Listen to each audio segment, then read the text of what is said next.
It is said that in Ulthar, which lies beyond the river sky, no man may kill a cat. And this I can verily believe as I gaze upon him who sitteth purring before the fire. For the cat is cryptic and close to strange things which men cannot see. He is the soul of antique Egyptus, and bearer of tales from forgotten cities in Meroe and Ophir. He is the kin of the jungle's lords, and heir to the secrets of hoary and sinister Africa. The Sphinx is his cousin, and he speaks her language, but he is more ancient than the Sphinx, and remembers that which she hath forgotten. In Ulthar, before ever the burgesses forbade the killing of cats, there dwelt an old cotter and his wife who delighted to trap and slay the cats of their neighbors. Why they did this I know not, save that many hate the voice of the cat in the night and take it ill that cats should run stealthily about yards and gardens at twilight. But whatever the reason, this old man and woman took pleasure in trapping and slaying every cat which came near to their hovel. And from some of the sounds heard after dark, many villagers fancied that the manner of slaying was exceedingly peculiar. But the villagers did not discuss such things with the old man and his wife, because of the habitual expression on the withered faces of the two, and because their cottage was so small and so darkly hidden under spreading oaks at the back of a neglected yard. In truth, much as the owners of cats hated these odd folk, they feared them more, and instead of berating them as brutal assassins, merely took care that no cherished pet or mouser should stray toward the remote hovel under the dark trees.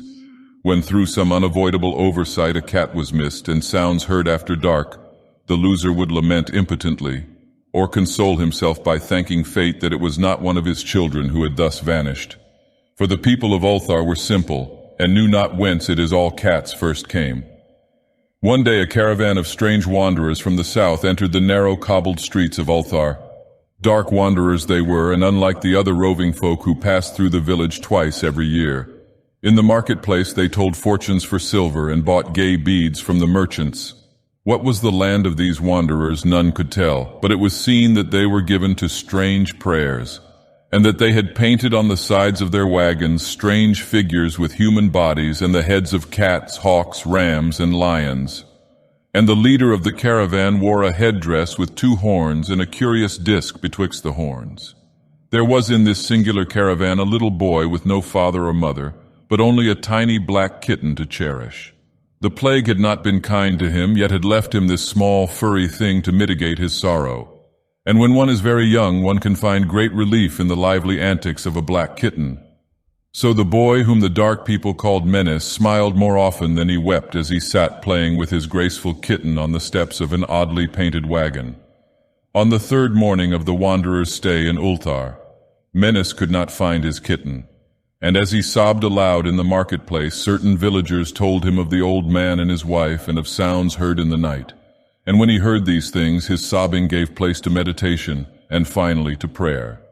He stretched out his arms toward the sun and prayed in a tongue no villager could understand, though indeed the villagers did not try very hard to understand, since their attention was mostly taken up by the sky and the odd shapes the clouds were assuming.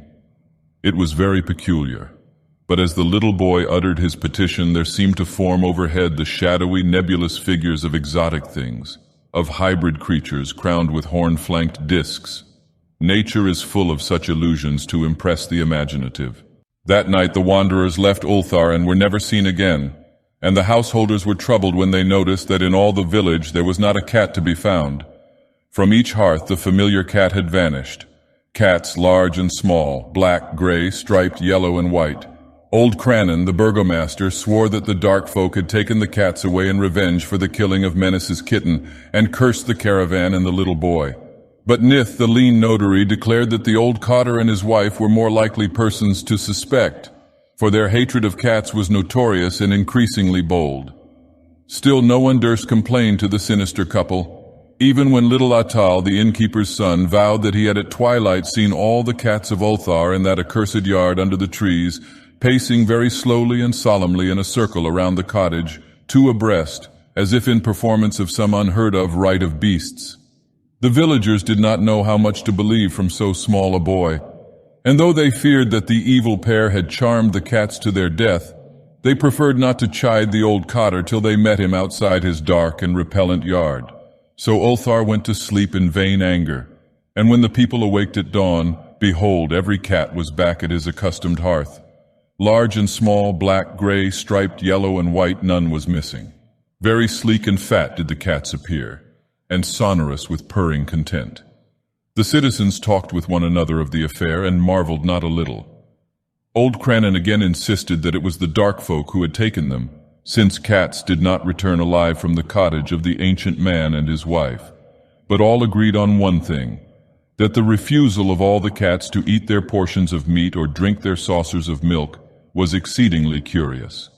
And for 2 whole days the sleek, lazy cats of Ulthar would touch no food, but only doze by the fire or in the sun. It was fully a week before the villagers noticed that no lights were appearing at dusk in the windows of the cottage under the trees. Then the lean Nith remarked that no one had seen the old man or his wife since the night the cats were away. In another week the burgomaster decided to overcome his fears and call at the strangely silent dwelling as a matter of duty, though in so doing he was careful to take with him Shang the blacksmith and Thul the cutter of stone as witnesses. And when they had broken down the frail door they found only this: 2 cleanly picked human skeletons on the earthen floor and a number of singular beetles crawling in the shadowy corners. There was subsequently much talk among the burgesses of Ulthar. Zath, the coroner, disputed at length with Nith, the lean notary, and Crannan and Shang and Thul were overwhelmed with questions. Even little Atal, the innkeeper's son, was closely questioned and given a sweetmeat as reward.